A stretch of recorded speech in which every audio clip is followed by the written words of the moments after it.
Dices que quieres cambiar, que estás harto de esta vida, pero la verdad, no haces nada diferente. Te levantas, repites la misma rutina, te quejas y vuelves a caer en las mismas excusas baratas.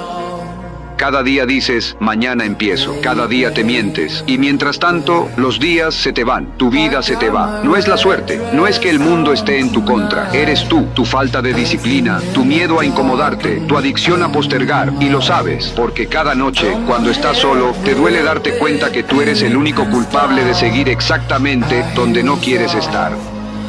Escucha bien, nada va a cambiar si tú no cambias. No hay momento perfecto, no hay fórmula mágica, solo hay una decisión: hacer lo que dijiste que harías, sin excusas, sin esperar, porque cada día que te fallas, te entierras un poco más en la vida que tanto dices odiar. Así que ya basta, levántate, haz lo que tienes que hacer, no por motivación, por respeto a ti mismo.